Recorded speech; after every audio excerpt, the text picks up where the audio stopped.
আগামী দিনে নির্বাচনের পরে যে সরকার বাংলাদেশ হবে, যারা আন্দোলন সংগ্রামে শরিক ছিলেন সব রাজনৈতিক দলকে নিয়ে আগামী দিনে জাতীয় সরকার গঠন হবে।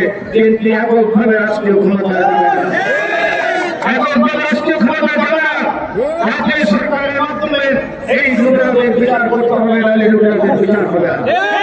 এদেরকে আন্তর্জাতিক আদালতে বিচার করতে হবে।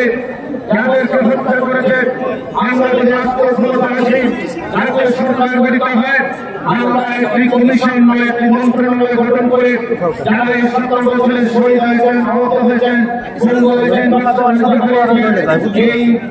এই জুলাই মাস থেকে আগস্ট মাসে যারা সাদা গ্রহণ করেছেন, প্রত্যেকটি পরিবারকে রাষ্ট্রীয়ভাবে তাদেরকে পুনর্বাসন করা হবে।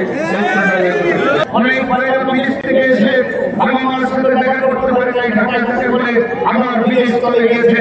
এই 17 বছর আমরা যে নির্মম নির্যাতন সহ্য করেছি, এই জন্য একটি গণতন্ত্র সরকার থাকলেই হবে।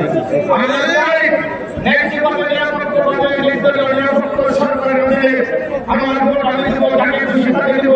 যারা এই ভোটের মাধ্যমে রাষ্ট্র ক্ষমতা আসবেন, তারা এই রাষ্ট্র পরিচালনা করবেন, ঠিক না? আমাদের নেতা করেছেন আমরা 8 মাস থেকে 43টি রাজনৈতিক দলের সাথে একসাথে ঐক্যবদ্ধভাবে 31 দফা রাষ্ট্র সংস্কার বানানোর আমরা 31 দফা প্রণয়ন করেছি। আমরা সেই কমিটির একজন